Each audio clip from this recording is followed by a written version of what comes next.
Hi guys, this is doctor Sadasivam once again with you. और आज की डेट में हम बात करने वाले हैं बजट के बारे में। बजट तो काफ़ी धूमधाम हमने काफ़ी कुछ बात किया है कि गवर्नमेंट इस साल क्या करने वाला है, कितना खर्च करने वाले हैं, कहाँ से ये पैसा सोर्स होगा, सबके बारे में हमने चर्चा किया है। मगर अभी पिछले 10-12 दिन से जब से ये रशिया यूक्रेन की बात हुई है तब से और तो कुछ बात हो ही नहीं रही है। सब ये रशिया यूक्रेन इसी पे बात चल रही है। ओके जी, तो आज दोबारा हम बात करेंगे बजट के बारे में कि पूरे साल भर काफ़ी कुछ प्लान हुआ है। क्योंकि इस पे हम बात कर रहे हैं बारोइंग प्लान्स का, क्योंकि गवर्नमेंट में जो भी कैपेक्स इंफ्रास्ट्रक्चर पुश ये सब के बारे में हमने काफ़ी चर्चा किया हुआ है और काफ़ी वीडियोस भी डाला हुआ है इनके बारे में। और हम इसके बारे में थोड़ा सा बात करेंगे, ग्रोथ, इन्फ्लेशन, इंटरेस्ट रेट्स, कैसे एक एक चीज़ किसी बाकी अपने आप क्या क्या उसका इन्फ्लुएंस हो रहा है, वो सब के बारे में आज हम बात करेंगे। भाई साहब, एक चीज़ ध्यान रखना, इस साल 2022 से 2023 तक गवर्नमेंट में प्लान किया है 15 लाख करोड़ का बारोइंग प्लान। 15 लाख करोड़ का मतलब है भाई साहब 15 ट्रिलियन डॉलर्स गवर्नमेंट बारो करने वाला है। बहुत बड़ा पैसा होता है भाई साहब, 15 ट्रिलियन डॉलर्स, राइट। और ये क्या है, as a percentage of GDP calculate किया जाता है। और ये आप परसेंटेज देखेंगे अप्रॉक्सीमेटली 6.5% ऑफ जीडीपी, बहुत ज़्यादा माना जाता है। क्योंकि आप पिछले देखेंगे, पिछले 6 साल 7 साल से पहले आप देखेंगे 2% 3% तक फिस्कल डेफिसिट हो गया तो बहुत ज़्यादा भयंकर मामला होता था कि भाई देखो 3% फिस्कल डेफिसिट पहुंच गया। इस बार हम 6% पहुंच रहे हैं, बट ज़्यादा डरने की बात नहीं है। हम उसके पीछे क्या क्या चीज़ है वो सब के बारे में हम पढ़ेंगे। जो मैक्रो इकोनॉमिक्स पढ़ते हैं ग्रेजुएट लेवल पे उनको तो ये सब पता ही है, बट जो इकोनॉमिक्स प्रॉपर ग्रेजुएशन नहीं किया है, उसका कोर सब्जेक्ट नहीं लिया है, उनको थोड़ा सा ये सब में कन्फ्यूजन्स है। वो सब कन्फ्यूजन्स को मैं दूर करने की कोशिश करूंगा। क्योंकि जब भी आप पेपर उठा के देखेंगे शेयर मार्केट ऊपर जा रहा, नीचे आ रहा, नीचे इसलिए आ रहा क्योंकि अमेरिकन जो है इंटरेस्ट बढ़ा रहे हैं और बैलेंस शीट को टैपर कर रहे हैं, ये बॉन्ड परचेसेस को टैपर कर रहे हैं, इंटरेस्ट रेट राइज हो रहा है, कमोडिटी प्राइसेस राइज हो रहा, एक काफ़ी सारे न्यूज़ आ रहा, सब सही है, पर थोड़ा सा कंफ्यूजन है, उसको मैं थोड़ा सा बात करने वाला है इसमें। चलो जी,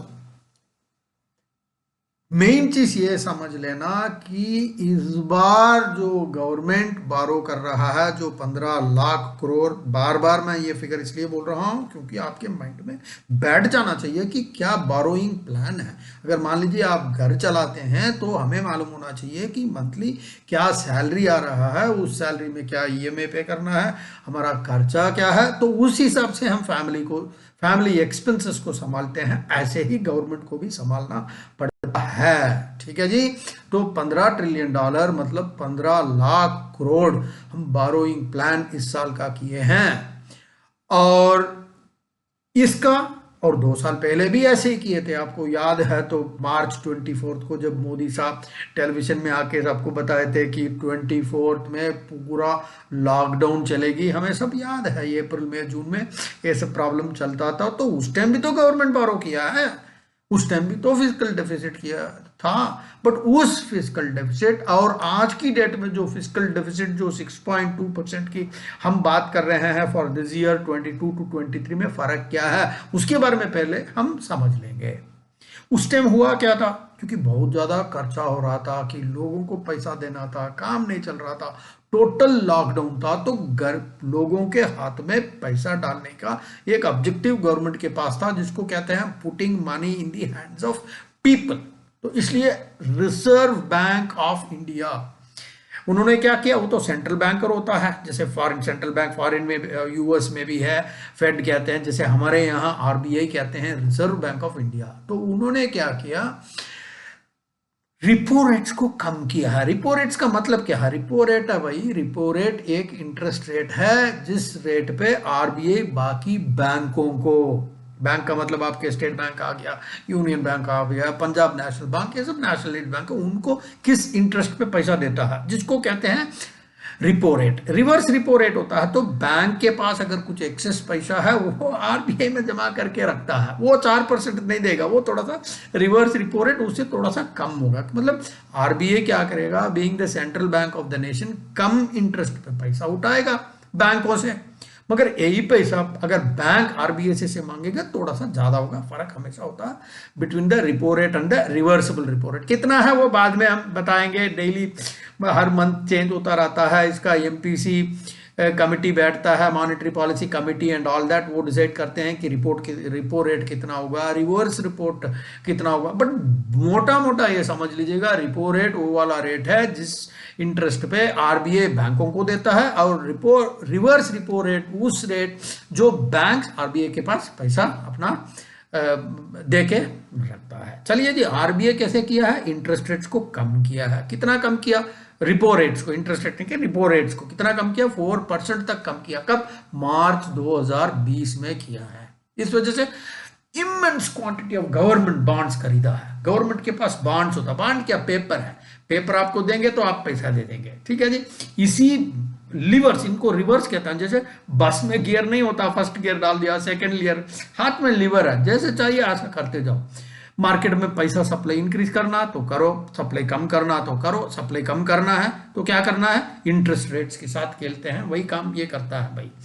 क्योंकि इंटरेस्ट रेट्स को गवर्नमेंट कभी ऊपर करता है कभी नीचे। ऊपर करने से क्या होता है, पूरा मार्केट में जो पैसा है वो गवर्नमेंट के पास आ जाता है, जिस वजह से थोड़ा सा इन्फ्लेशन कम हो जाता है।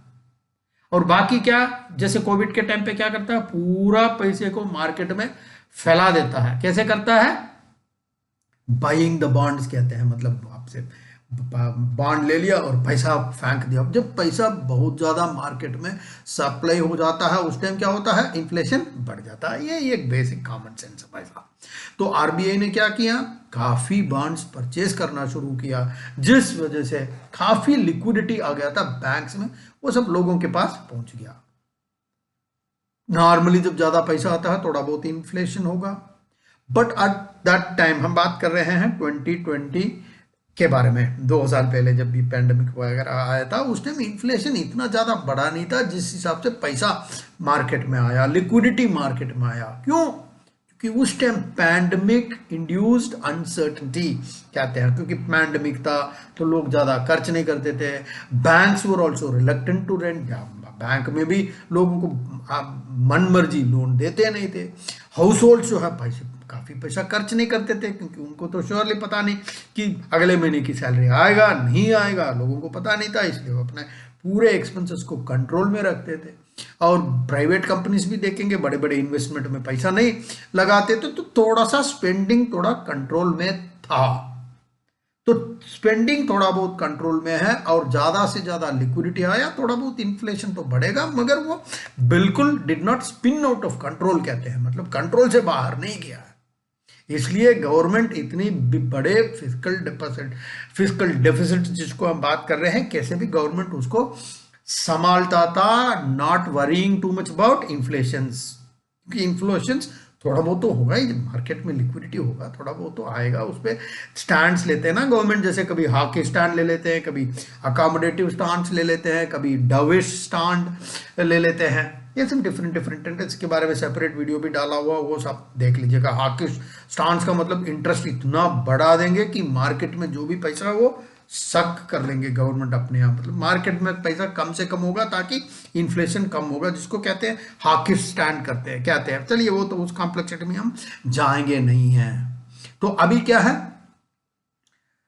गवर्नमेंट ये सब करने से थोड़ा सा लिवर्स, जैसे हमने बस में जो गियर है उसकी हम बात कर रहे थे, ऐसे ही किया था, मगर इस बार थोड़ा सा डिफरेंट हो रहा है, क्योंकि पूरे दुनिया में सिचुएशन चेंज हो रहा है। मैक्रो इकोनॉमिक सिचुएशंस की बात करेंगे, चाहे वो यूएस हो चाहे वो यूरोप हो, हर जगह चेंज हो रहा। क्योंकि यूरोप में देखेंगे 5% इन्फ्लेशन पहुंच गया है, यूएस में देखेंगे 7% इन्फ्लेशन पहुंच गया है। 7% इन्फ्लेशन का मतलब पिछले 40 साल में इतना इन्फ्लेशन यूएस ने देखा ही नहीं।